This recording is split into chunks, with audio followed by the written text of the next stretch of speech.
Welcome to Turmeric and Tequila with your host, Kristen Olson. Questioning a better way, one gracefully disruptive conversation at a time.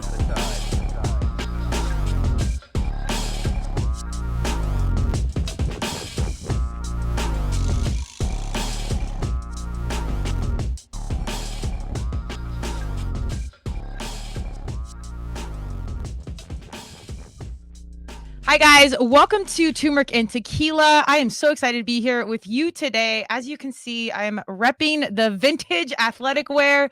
This little baby is over 20 years old because we are jumping back into my, my background, my journey thus far, and we are interviewing the coaching staff of the 2023 Women's Lacrosse George Mason University team. I'm so excited to have this conversation. It has been quite a bit of time since I've been there. So the team, the university, the campus has developed so much. We've got three bright human beings that are leading the force of George Mason Women's Lacrosse. So we're going to unpack, and a lot of the things have changed since I've been in school. So mental health and community, we're always talking about that on Turmeric and Tequila. We're going to talk about that with our D1 sports and how the coaches handle it. Why these guys love lacrosse so much. Many of them have been in the game for many, many years. So that's always impressive.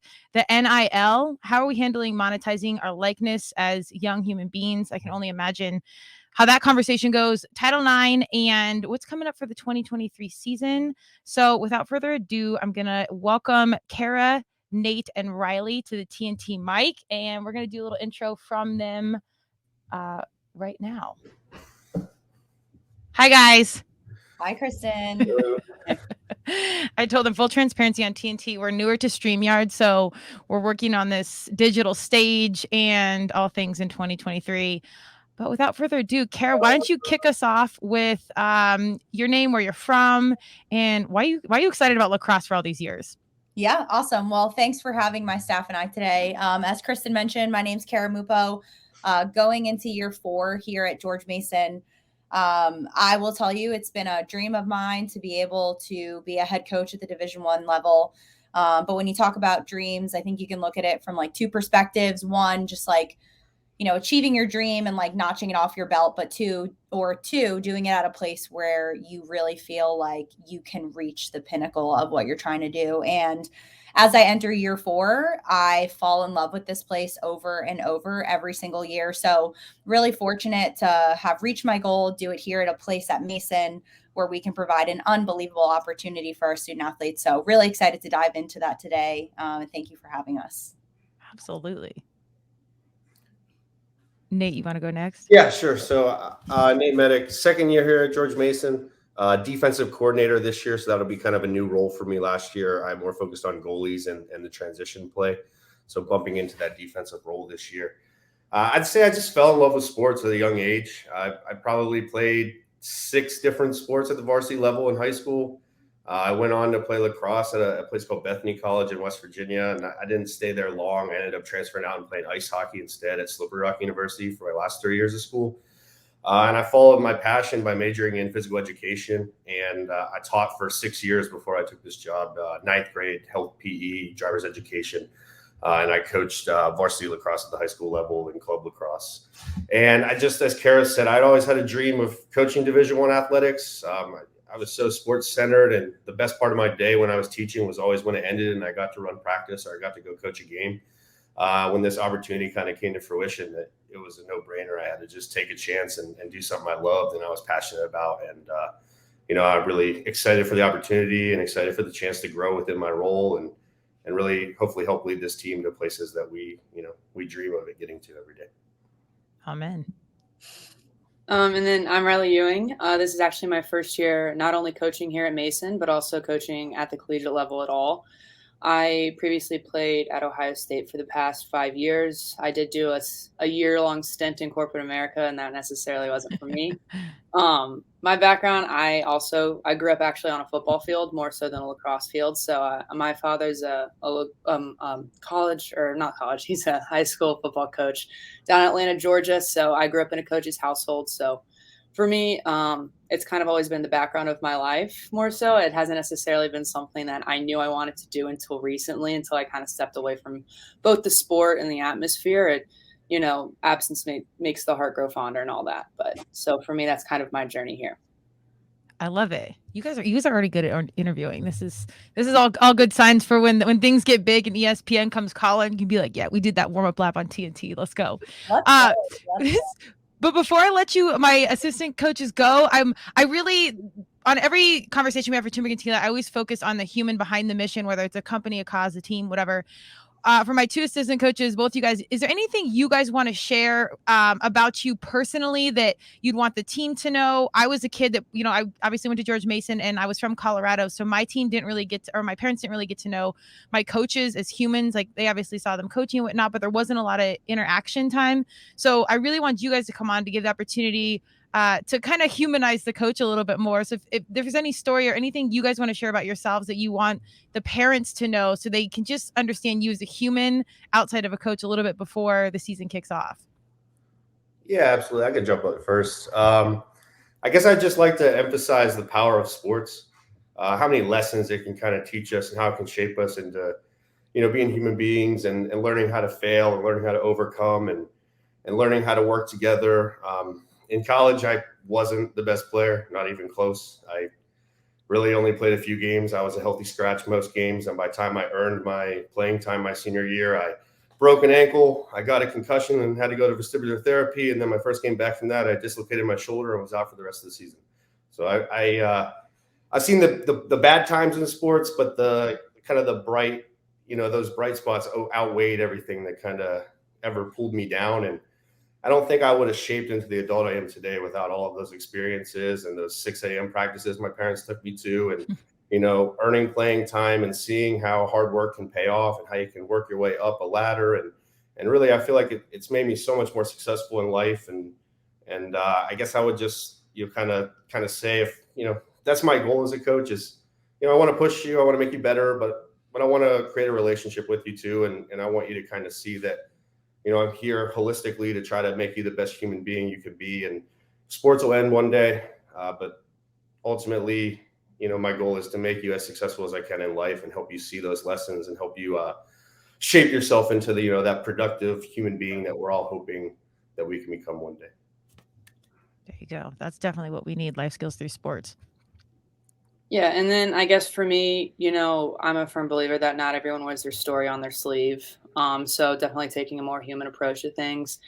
I take a lot of pride in my background at Ohio State. It's a very prideful institution. And I think the lessons and just the ethos that I have grown up in there, I really do carry with me everywhere I go. There's a quote on our wall that says you win with people from Woody Hayes. And for me, I think that's just something, you walk in as a freshman, you don't necessarily understand the gravitas of that. But the older I got, the more I really realized how impactful that is. And speaking of that, I think also I forgot to mention that I actually played for Kara as well for 1 year at Ohio State. So that kind of goes in line with that.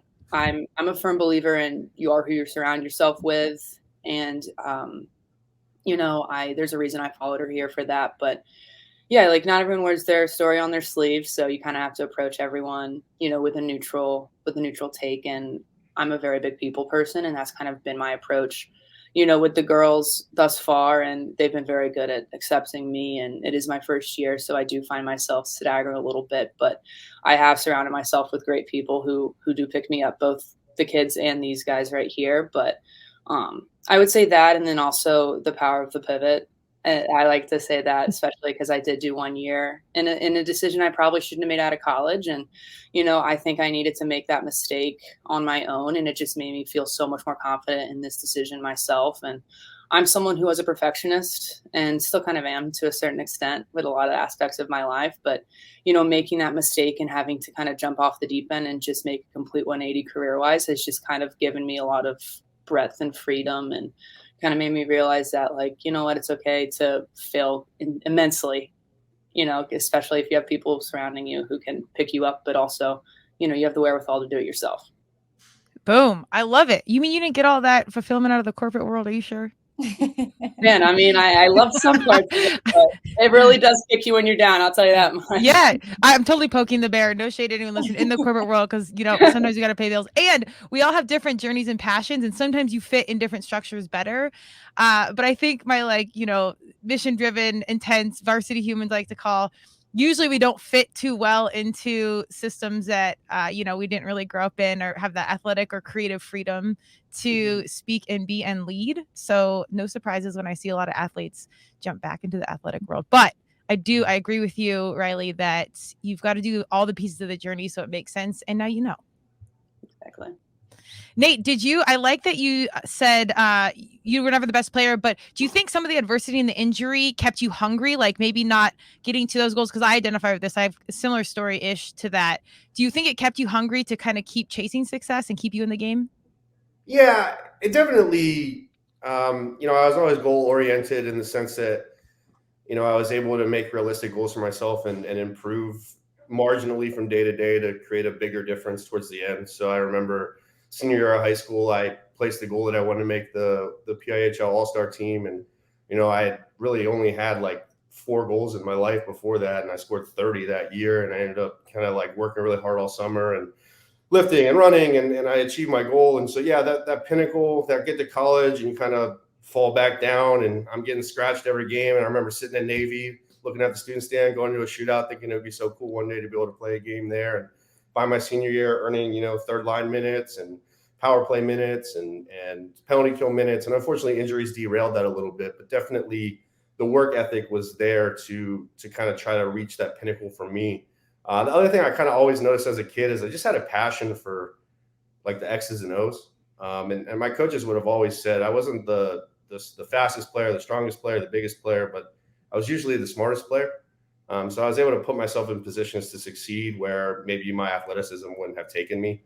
And I can remember, I had season tickets to the Pittsburgh Penguins growing up. And I remember wanting to sit higher up in the stands so that I could take a whiteboard with me and draw out all the plays as they went on. And I remember going to a Winter Classic game against the Capitals. And again, it was rainy and cold, so I took my little cover from my whiteboard and I was drawing out all the breakouts and all the plays, and just kind of like was always fascinated with learning. Obviously they were so athletic, but what were they doing that was putting themselves in the position to succeed? And I think that really, from a young age, my mom jokes that she thought I was always going to be a football coach, and I obviously didn't go that path. But I think it was noticed that I took such an interest in the strategies of sports, not just the celebration of sports. And I think coaching was always kind of in my lineage and in my future. It just took me a little time to figure out that maybe my mind was a little better than my body at sports. I love it. Yeah. Well, it's that whole human approach. You need both things to make the dream work. But it's funny how our path is kind of like the intel's there early on as kiddos. I think we get older, we forget it, and then eventually we get old enough to go back to that. But usually the writing is on the wall pretty early. Was it like that for you, Riley, at all? Yes. I mean, like I said, I grew up in a coach's household. So I as early as I can remember, every Sunday I would go with my dad to watch film.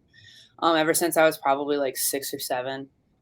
So I actually probably am better at watching football film to this day than I am lacrosse, which is saying something.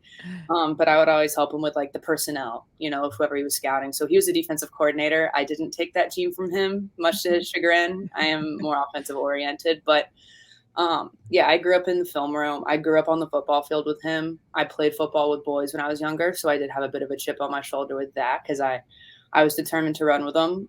I lifted with the football team up until high school. Like I said, I definitely have a chip on my shoulder with that. But I mean, I grew up as a coach. My family calls me Coach Ewing II now as a joke. But yeah, the writing was written on the walls, and everyone tells me back home, like, they're like, I'm not surprised. It's in my blood. So yeah, I grew up in that environment. So, and for me, I think it also helped me as an athlete because it just made me so much more coachable because I didn't really have an option to not be coachable because it's just the environment I grew up in. And, it's just, it helped me much more from an analytical standpoint with the game because, I understood, what was expected going into it from a work ethic perspective as well from, knowing the X's and O's perspective. But yeah, the writing was on the walls. It just took me a couple years to get there. Oh yeah. Well, that process might continue as a 42-year-old. I'm telling you, there's some things you think you get ahead and you learn, and then somehow you forget those lessons, but they come back. It gets a little easier as you go through. It's like running an obstacle course, like you start to learn it. But that's really great. It's really powerful and beautiful to hear how you guys you have like the stats, the analytical side, and then you have this really balanced human approach about caring about your kiddos and your humans, and being blank slates and really just getting to know your team as humans. I think that is kind of still newer conversation, even in high-end competitive situations. It's still not super status quo to lean way into the human side. So I'm pumped to see you guys compete this season. To my two assistant coaches, do you guys have any favorite quotes or anything before I let you fly? I do. It's a little long-winded and Let's go. archaic, though. My favorite quote is Sun Tzu from The Art of War, and Kara's gonna laugh at me because this is so on the nose with me. It's my favorite book. I think it's the most relevant, but it's to see victory is only within the ken of the common herd, and that is not the acme of excellence. Which is just a long way of saying, like, to see victory only when everyone else does is not the mark of someone who is excellent at their job. Being able to see, victory, success, being able to see potential when no one else can is the true definition of excellence. And I like it because it really it separates ability from all of it. Excellence is a mindset and an approach, not necessarily what you bring to the table. It's how you bring it to the table. So, I love it. As you said, you're a perfectionist. I love it. I think that's very, very, very good self-awareness on your end. It's funny, if you asked me as a high schooler, I probably would have said winning isn't everything, it's the only thing. Yeah. And as you kind of grow up and you learn lessons and you take losses and you kind of reflect and remold yourself. I'm stealing this from Kara. It's a quote we have on our wall, but it does resonate with us a lot. How you do one thing is how you do everything is probably more now the style of life that I try to live versus that winning isn't, everything is the only thing. Because really take pride in the process, take pride in the work. And if you take pride in all those things, it's going to fall in place the way it should, right? And even if it doesn't, you can be proud of yourself at the end of the day for doing everything that you can to try to succeed and not having any regret that maybe you could have done more. So I think that's been pretty impactful in the last year and a half since I've been here, is kind of living that mantra and that style, but definitely, resonates with me a lot these days. I love that. Yeah, it's funny how you start to see the small wins and the things that don't get credit that are really huge pieces of the play that actually take you to the end game. And that continued, I poke the bear about excellence because, again, if you're mission driven, you're high achiever, you're probably some form of a perfectionist. And it's such a process to lean in and let some of that go and see where some of these wins are happening when you're not even paying attention. And whether it's accolades or not, like, it's all part of the bigger picture. So we're continued students of the game, no matter how old you get. Yeah, absolutely. All right, you guys, I have a million more questions for you too, but we're going to lead it on to the head coach to take the reins. I appreciate you guys jumping on. I'm hoping to catch a game IRL in real life this year, but if I don't get to tell you in person, I'm wishing you very, very green and gold. Good luck. Thank you. Thank you for having us. Thanks for having us. Yes, appreciate it. Yes. Aren't they? All right. Aren't they great? Yeah, they're awesome. Man, you picked out two humans that really get like the turmeric and tequila side of things, because it's hard to get people with both brains, like the right and the left of like X's and O's, and then, the human, the energy, and caring about your people. Like were you pretty intentional about that? Let's just jump in right there. Yeah. So, I'll start with Riley first, just simply because I had the opportunity to coach her. And little fun fact, she played for Amy Bacher, who I worked at Stanford and Ohio State. So,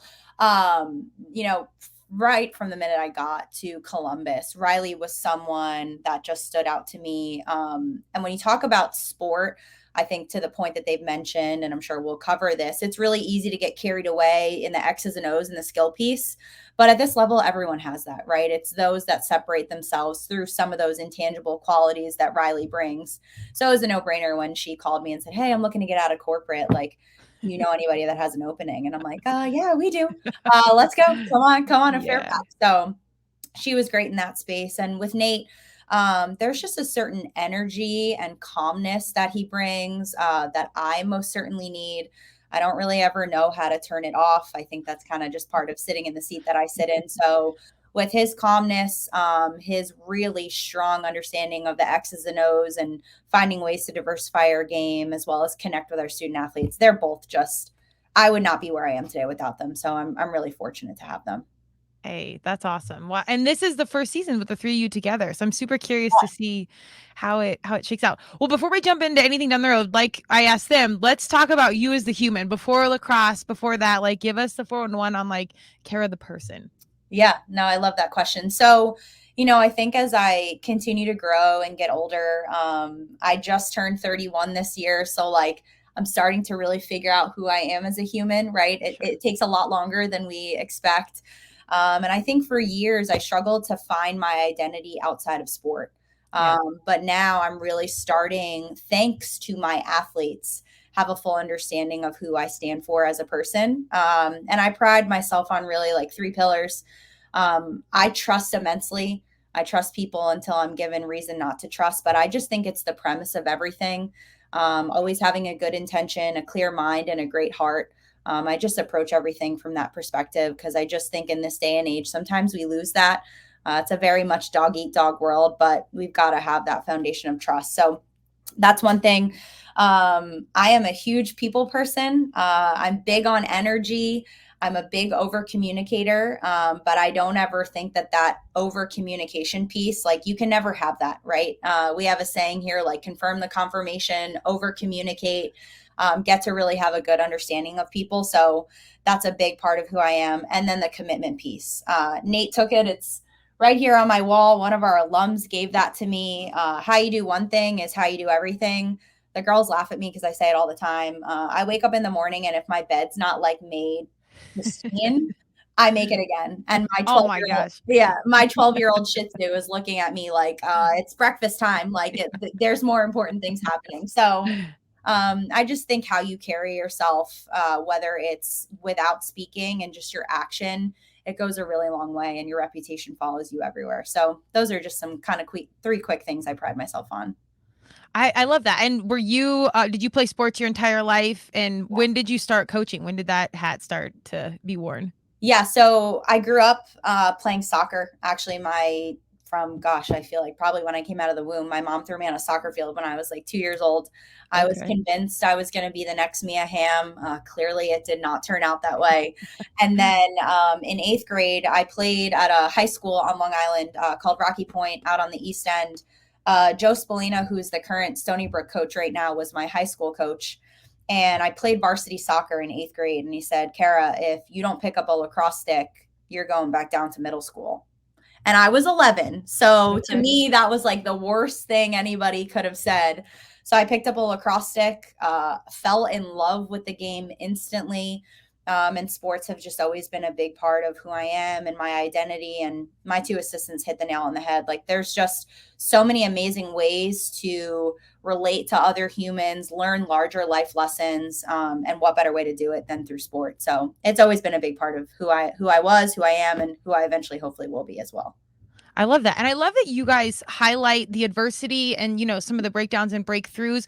I think even when I was in college or even in corporate world, or obviously I haven't been in the corporate world too much, but here and there when I have to deal with corporate situations, there's very much that old school stoic approach. Like the leader doesn't fail, the leader doesn't feel, the leader. I mean, it's very disconnected from the quote unquote subordinates because I think people, mostly out of insecurity, feel like they have to exude this really intentional, powerful, flawless energy as the leader or the boss.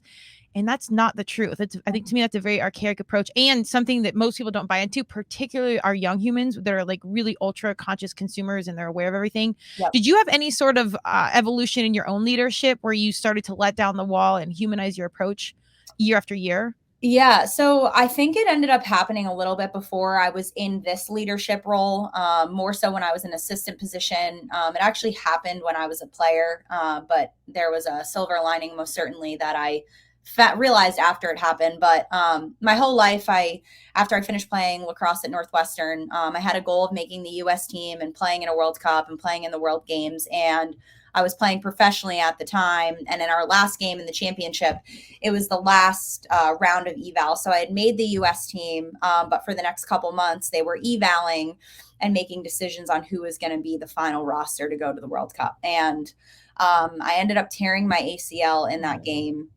Wow. And, you know, when you think about that, like I was 24 at the time, I, yes, had an amazing career at Northwestern, won national championships. But for me, the pinnacle was to achieve this. And it happened with literally 90 seconds left on the clock, going for a ground ball I didn't even need to go for. But it was fate, right? So I wasn't meant to be there. And I think at the time, it was the silver lining in the sense of, hey, you need to start looking at sport from a way bigger approach and not so self-centered on yourself.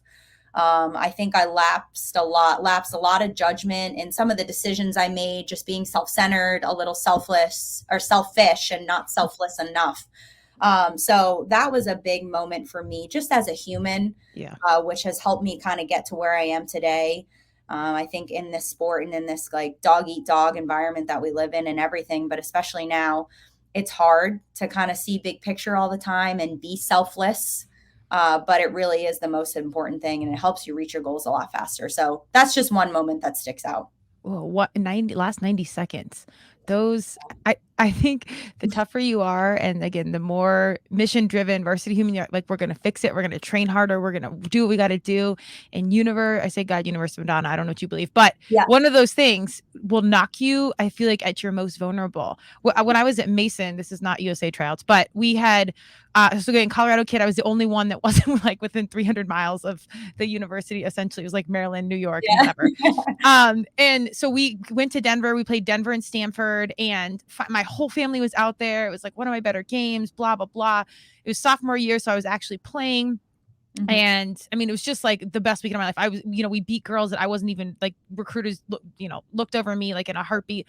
Long story short, we get back, we play UMBC on this old ass school turf, and we were started to lose, whatever, get the ball, go to goal, didn't need to take the shot, wasn't calculated, blah, blah, come up, knee sticks and tear my ACL. So it was like super high to super low. Yep.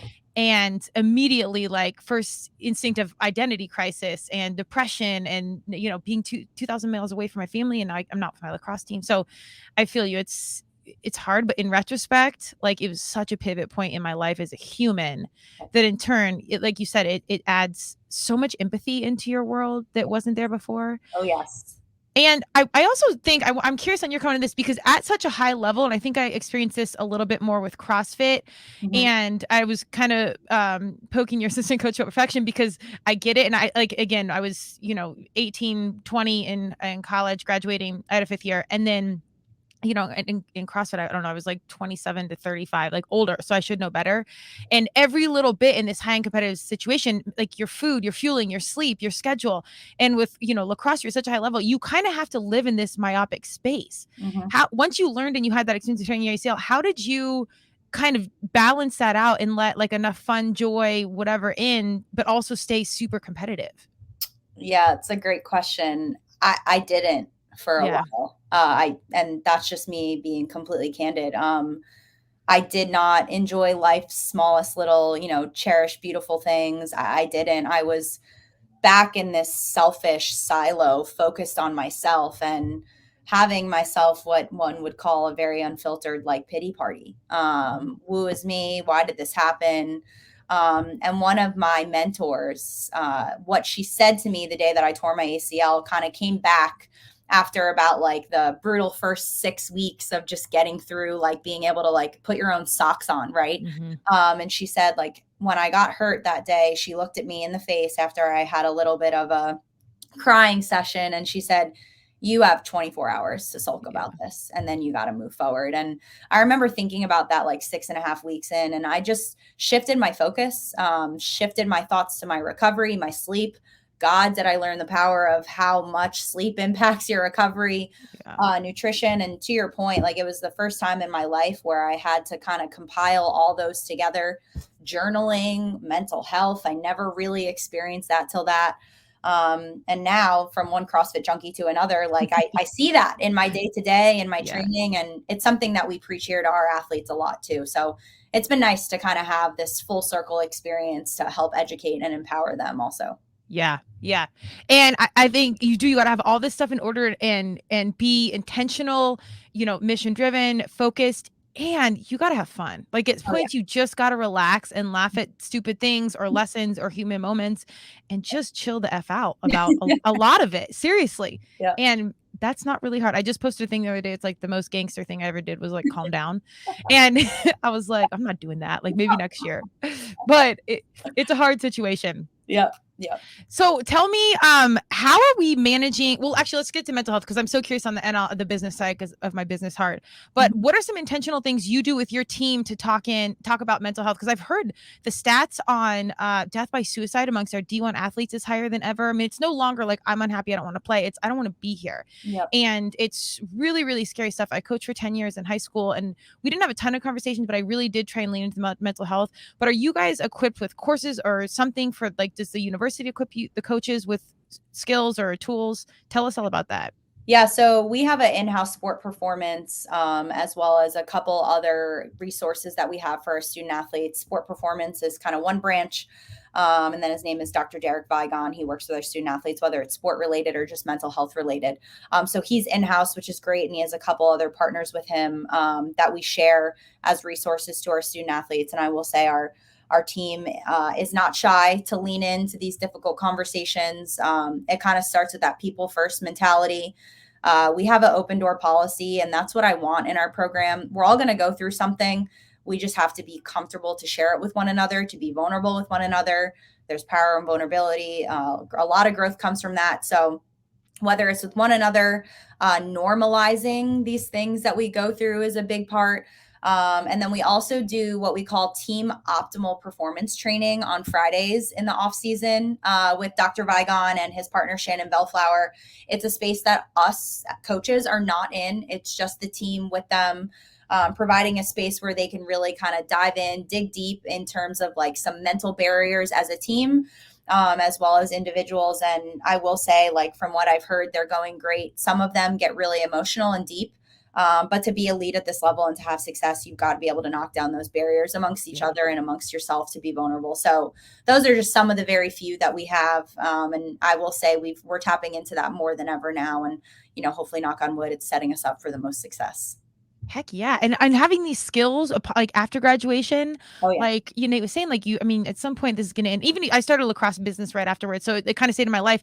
So even when it ends as an athlete or whatever, these are such incredible skills to carry on throughout your life. And whether you're a coach or a parent or in any leadership role, I always say everyone's an influencer because everybody's watching. Mm-hmm. Like you have these tools to not only use on yourself, but you're modeling them, whether you know it or not. Yep. That's really awesome. Did you have these tools when you played as a collegiate athlete? Yeah, so we had the resources and the tools. To be quite frank, I just don't think it was something that was normalized or spoken about as frequently.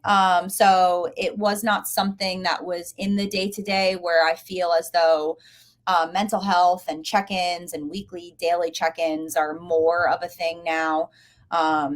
I wish it was more normalized because hindsight 2020, I definitely could have used the resources to talk about some of the things that I was dealing with. But I will say, as much as the resources are for our student athletes here, like our student athletes are a resource for us and they provide a safe space for us to feel like our authentic self too. So I'm really thankful just to have them now help me kind of sift through some of the things that we as coaches face on a day-to-day too. So I'm thankful for the fact that this generation has normalized that and brought a little bit more to the table and being vulnerable to discuss these things. Absolutely. I think we had a sports psychologist and I didn't ever utilize it. Like you said, I absolutely could have used it, but it wasn't even like something I thought to like exercise or go through or address, like it wasn't even within like context of the conversation. So like you, I really agree with that. And I love that, attitude reflects leadership. So if you guys aren't walking in it and doing that path, I don't think your kiddos are going to buy in and be open-minded to either. And I would even say this with your CrossFit training. I love that you are still in the game, moving big weight, doing hard things, because that authenticity translates to the leadership. Like you're still in it. Do you think that helps a little bit with like your coaching style and like your kids seeing you do hard work? Yeah, I think so. Sometimes like we run with them, we lift with them, Okay. we jump into drills sometimes. And I think, for them, obviously they've seen the success that we've had and the failures that we've had through reading bios, right? And Yeah. pulling up old Instagrams or things that you see on the internet. But when they see that we're facing some of those adversities or challenges in our own day to day in different avenues and we can relate to them while it might not be geared up on the field with them, I think it just provides us all a very similar space, which then further helps them feel a little bit vulnerable to talk to us. I think if they were listening to this, they'd laugh because they'd be like, what? You doing that just gives us like you more of a reason to like push us and grind us. And I'm like, yeah, I mean, if I'm not doing it, who else is going to? So I think it goes a little hand in hand, but definitely. I love it. My CrossFit heart so wants so, and you guys have like a really nice training space now. Oh, I yeah. want to like show up with my 25-year-old shirt Let's and throw go. some weight around with You the can come 20-year-old. whenever. I would love. They'd be like, "Who in the hell is this girl?" I can only imagine. I was trying to think like when I was in college, like if some 40-year-old rolled up and was like, "Let's do pull-ups," I'd be like, "Oh my god, like get this girl out of here."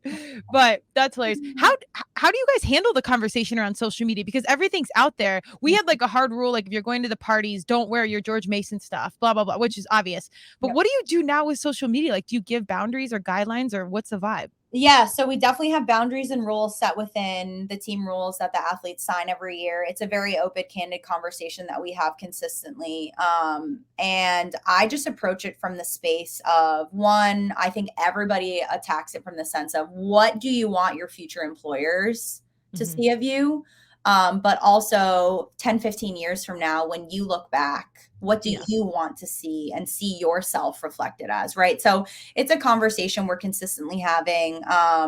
It's a conversation that we have in a lot of different avenues for a lot of different reasons, especially as you talk about NLI. That's a Yeah. whole another can of worms. But I will say our athletes, they are amazing in the sense of understanding the bigger picture. I think it's something that we just talk about so consistently. It's not the I, it's not the me, it's always the we. And not just our program, our larger George Mason athletics community and university.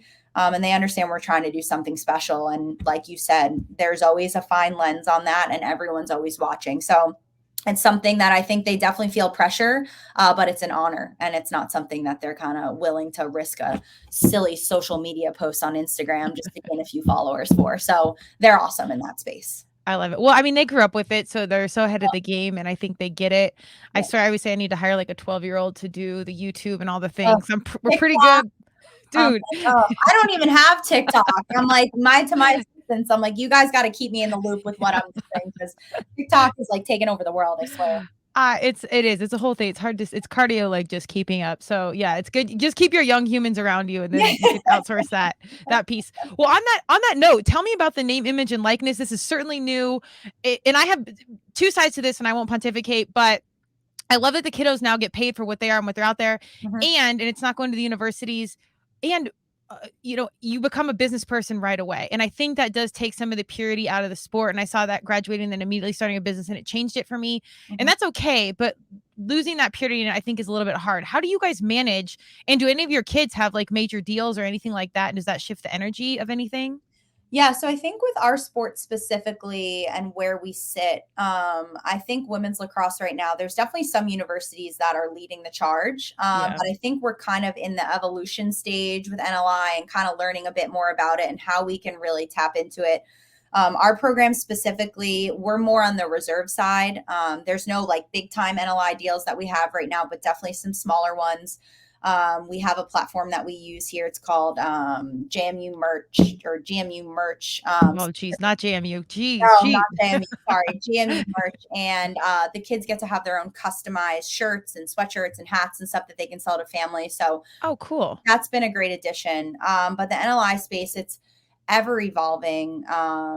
It is a revolving door that spins very quickly and you have to be very careful with. So our new athletic director, Marvin Lewis, has done a great job of kind of really bringing the NLI space here to Mason and finding ways, not only how can we tap into it, but how can we diversify, right? Yeah. Like I opened my Instagram this morning and the Utah football team, every scholarship athlete got like a brand new truck. Are you So serious? yeah, it's wild. So There's Oh a my lot of God. different things going on. But to your point, there's a little bit of purity, like when you're just an athlete and you're grinding Yeah. and you're not doing it for trucks or money or things like that. But it's a space that we need to get a little bit more comfortable in and tap into. And hopefully maybe one day we will have that, but right now, not yet. Yeah. Yeah, that's super interesting. I know we've got, CU Boulder, Dion's out here and they're flashing big watches and his son drives a $200,000 car on campus. Yeah. I don't know where you parked that in Boulder, but anyways, the psychology and the impact of that of like, you have, one person in the training room that's quote unquote worth $10 million and one that's just a scholarship athlete. Does the training change? Do the teachers fail that student? Like there's so many heavy conversations around that because it is business and business has different rules. I will be curious to see how it translates, but I do like your guys' approach of how you're actually creating these revenue streams intentionally for your kiddos, because the parents and stuff are buying gear anyway, and you're broke as ever in college, so which is also an important piece of the game. Like you need to know what Natty Light is, when you're 21, and and sandwiches from the gas station, the stuff you just do in college. Yeah, absolutely. Yeah. That's crazy. And I was saying, I heard name, image, and likeness. Is it name, likeness, and image? No, name, image, and likeness. So NLI is the national letter of intent, and NL, yeah. So like, all these acronyms, there's an acronym for an acronym. So if I tend to mix those up, sorry, there's just like, we're working on the NLI signing period in about a month. So okay. Yeah. Well, my brain, I'm like, just tell me if I'm saying wrong. We stay in very humble space out here. This day is recorded, so people know we are far from flawless on Turmeric and Tequila. Yeah. But it, like you say, it's just such a jungle to navigate, and it's changing every 2 seconds. Yeah. And man, it's big dollar. So I'll be curious to see if you do have like a breakout star and Adidas comes running or something. And maybe at some point we can have a candid convo, because I do also think that coaches want to know what other good coaches are doing and how they're doing it, because this hasn't been done before. Like there's no masterclass on this yet. So I think any shared intel is really great for the leadership to manage it the right way, because they're young humans. Like these are kids. So yep, absolutely. Well, when we get our first big time Adidas or Powerade or Gatorade person, we'll make sure we have them on Turmeric Tequila. Let's go. Hopefully you get something cleaner from like the CrossFit community that's not like high fructose corn syrup, or I mean, get paid, especially when you're young, but we can maybe be mindful. Exactly. All right. Well, tell me, okay, so this is a big season. Tell me about 2023, what we're excited about, goals, like let's put it all out to universe. Yeah. So entering season 4 of taking over the program, change takes time. And I think in this world of college athletics, we tend to, unfortunately, from the outside in, only be judged based on our record. And I'm not naive to that. It's been a challenge, but a challenge that we've tackled head on. And I think right now in year 4, thanks to all the alums and players that have paved an awesome foundation for this new era of Mason lacrosse, we're in a really great spot. We have 2 full recruiting classes under us, some transfers, some people from the previous coaching staff, all blended together, that are here for one reason, and it's to make Mason lacrosse the best it's ever been. So there's a lot of excitement, a lot of buzz. I think being able to bridge the past, the current, and the future together is a big focus of mine. And I finally feel like we're at a place where the selflessness is the most important part. Making people like yourself really proud to wear that t-shirt and walk around and say, I'm a Mason lacrosse alum, and really creating some hype around our program. So our current student athletes, let me tell you, like they're tough as nails. They are tough as nails. I would go to war with them any single day. So I'm super proud, and I hope the product that we put on the field this spring is some of the best in the country. So we're really excited. I love that so much. And I don't think George Mason, it's been 20 years since I've been there, or plus whatever. We were comm majors, so not one for math. And yeah, exactly. Botox. We, we really like there's still a group of alumni that keep in touch, and for a while it was pretty disconnected, but there is really a base of pride that's there.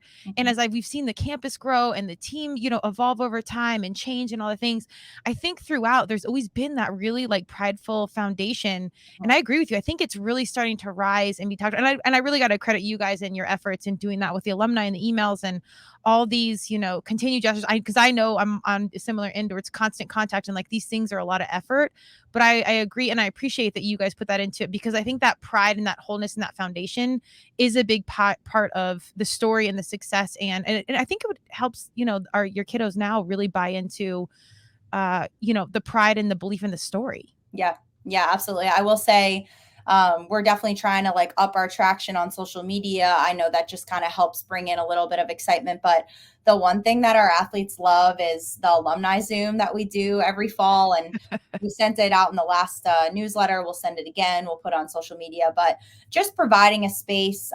Obviously we do a spring alumni game and it's tough, like yourself. There's people all over the country. Life is crazy. But to have a space like that for you all just to chat about the things that are the same, chat about the things that are different. It's what gets them so excited. It's literally their favorite part of the fall. So I was fortunate enough to have a really strong alumni base at Northwestern. And when I took over, it was during COVID and like the world was just kind of all over the place. So kind of bridging that back together is a big focus of ours. And listen, like I'm not naive. The foundation that you all laid before these student athletes and I got here, it's what's going to get us to where we need to go. So we got to honor that, respect that, and bring everybody together.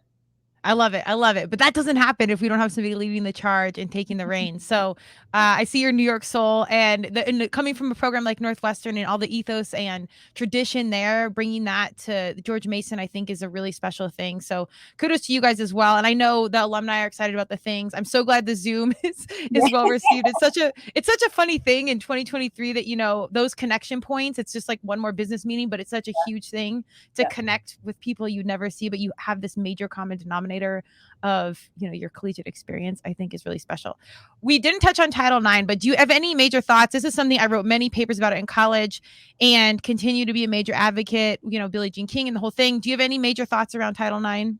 Yeah, I mean, just from a very broad scale, I think us as women need to continue to do a better job empowering each other to lead and to take charge and to step into a field, a boardroom, a classroom, wherever it is, and not be hesitant to speak our minds. I have been fortunate enough to be around such empowering, strong women. My mother is like one of my biggest idols in my life, raised my brother and I, literally the biggest grinder that you'll ever meet. And she's really paved the way for how I look at women in power, how I want to impact our student athletes. So on a very broad scale, we need to keep doing that. We need to get women in sport on TV more, understanding the roles that we have. But just in general, from one female to another, like we got to hold up our end of the bargain and continue to motivate and inspire each other. Cause let me tell you, like, there's the saying boss lady is not around for no reason. Like we got a lot of power and we got a lot of influence and we gotta flex those muscles on a lot of people. Hell yeah. Collaboration over competition all day. All day. And from a marketing standpoint and background, if companies our young people are listening, 80% of the household dollar is spent by the female role. They're usually the leader of the household. That's just a statistic. It's not completely accurate, but it's very close. It's the majority is spent by the female voice in the household. So even if you're just a company and you're not like heart-wise tied to the cause and equality, like even business, like you need to wake up and do things different. So I echo your statements, and I think it's really important that we continue to unite and support and not have this fear of only one female can be in the room or anything like that, because it's all a false narrative. Yep, absolutely. I love it. Well, okay, so hit me with any favorite quotes or any last words that you want to leave for your athletes. I keep saying kiddos, but they're young adults. That's just because I'm 42 and we're out here. But any big words for your team that might be listening? Yeah, I mean, Nate took mine. I'm gonna have to knock him for that one. That's like my fallback. Not a quote, but just something we've been talking a lot about here at Mason as we're heading into a big part of training season. We're in a big, heavy recruiting season. One of my former mentors last week asked me, like, what are 3 things that you want Mason lacrosse players to embody? And I was like, we talk about that on a year to year basis with our teams. But if I'm speaking generally, 3 things: love, commitment, and toughness. And, I don't know if my girls will get this deep into the podcast. I hope they do.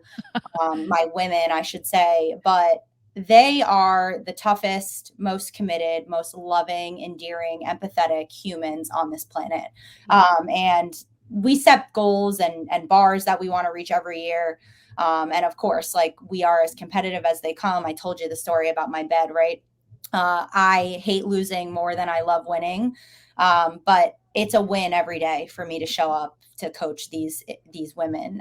So if they get to this point of the podcast, I hope they hear that, because I am just so proud of them. I'm so proud to wear the Mason shirt, uniform, jersey, whatever it is, every single day. And I just want nothing more than success for this program and this university. Man, I think if you bleed it, they'll see it, and that's the magic. Wherever I mean, you do gotta have the end game, and there's the records and all the measurables you got to worry about. But man, if you get 2, 3, 4 years with a group, and that changes a little bit every year, but that's the magic, and that time spent. It's a lot of hours, and it's a lot of. That's a period in time for your student athletes where you're growing so much, man. You are coming to age and you have so much impact as a coach on how they're developing. So if you care that much, I think that speaks volumes, regardless of the record. I'm here to win like you are, as you know, but, or I should say, and that in between provides winning for the rest of your life on so many levels. Absolutely. Boom. And just tell them they better tune in. This is like a long ass TikTok, so I don't care statistically what your attention span is. I'll add it to hours. I'll make it a mandatory thing. I was gonna say you quiz them at the end, be like, you didn't watch it. That's so funny. All right, hit us with any socials, websites, season schedules. Where can we find you guys? Yeah, gomason.com. Our schedule hasn't been posted just yet, but it will be in the coming weeks. Definitely check that out. Follow us on Instagram, Mason Women's Lax. Like I said, we're up in our content, so make sure you check that out. And then Twitter, that's just always like for a quick hit in season. But Instagram's the way to go. And if there's any alum that are listening, whether it's on the Mason Instagram or me personally or my email, if you're not getting our newsletters, family and friends, anybody interested in the program, please let us know. We send those out monthly, and it's the easiest way to stay in touch with the day-to-day. Boom. Really quick, is there anything that we can do as alumni to further support? I mean, I know cash is queen, but outside of just monetary gains, is there anything else we can do specifically to support the program? Yeah, whether it's an alumni Zoom or being in person, we're fortunate. We've got a lot of local alums that are around, but having you guys in person or on Zooms when we have them, it means the world to our current student athletes. So I just encourage any alum that have the chance to watch this or listen. If you can come this spring, we'll have that announced pretty soon to just start planning. But having you all in person is such an unbelievable experience for them. You guys are all awesome. And have amazing stories and amazing careers. So just kind of bridging the gap and getting everybody together. That would be my one wish from you all. Boom. Okay. Well, I'll definitely see you on Zoom, but we'll work on the in real life, and I'll keep this shirt like taped together. So I love it. Well, how about this? How about we'll send you one? You don't have to. You can keep that one so it doesn't fall apart, but we'll hook you up with some new swag. Acceptable. I would love that. That. You got it. Well, let's check in maybe at the end of the year down the road. I'd love to see how things develop. Congratulations on the head and the heart combination with your coaching staff. I think that is going to just make waves for the program long term. But I wish you guys a ton of luck. And it's such a beautiful thing for my heart and soul to reconnect with something that was such a big part of my life so many years ago. So I genuinely wish you luck, but I'm so pumped that we have the humans we do behind the program. So you guys can continue to just make big change on and off the field. Thank you so much. I really appreciate it. We are proud to call ourselves Mason Lacrosse coaches. And thank you again for having us on today. It means the world. Absolutely. We'll chat soon. All right. Thank you. Thanks, Kara. Bye.